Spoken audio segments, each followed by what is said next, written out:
Si t'es anxieuse, il y a un truc que je peux deviner sur toi. Et si tu veux un post par jour pour mieux gérer tes émotions, abonne-toi. Dès que t'es anxieuse, dès qu'une peur surgit en toi, tu te dis consciemment ou inconsciemment, si je ne m'occupe pas de cette émotion, pensée ou sensation, elle va soit persister, s'empirer, voire se réaliser. Et cette phrase, en fait, c'est ce qu'on appelle une croyance limitante. T'en as déjà sûrement entendu parler. Et la raison pour laquelle tu as cette croyance limitante, c'est qu'il te manque quelque chose. Et cette chose, c'est ce qu'on appelle la foi. Pas la foi au sens religieux, la foi au sens neurocognitif du terme, qui est simplement être capable de décider de croire en quelque chose en l'absence de preuves.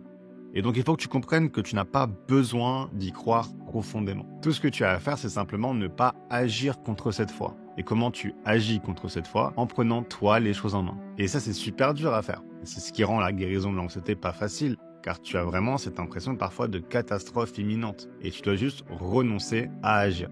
Et il y a plusieurs raisons pour lesquelles la foi est aussi puissante dans la guérison de ton anxiété. La première raison a un lien avec ce qu'on appelle le biais de confirmation, qui est en fait ta tendance à capter de ton environnement et de tes expériences que les choses que tu as décidé de croire. Et en allant plus loin, et ça c'est prouvé, que les choses que tu décides de croire finissent inévitablement par prendre forme dans la réalité. Et donc pour prendre mon exemple à moi, même quand j'étais en plein milieu de mon anxiété, que je faisais des crises de DPDR H24, j'ai décidé à un moment de croire que j'allais non seulement guérir, mais que j'allais guérir pour aider les autres après moi.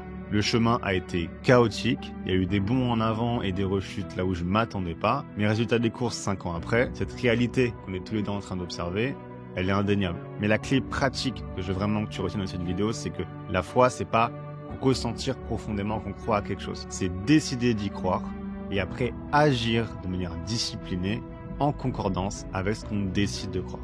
Et si tu comprends bien ça et que tu le mets en application, tu deviens l'architecte de ta vie en fait.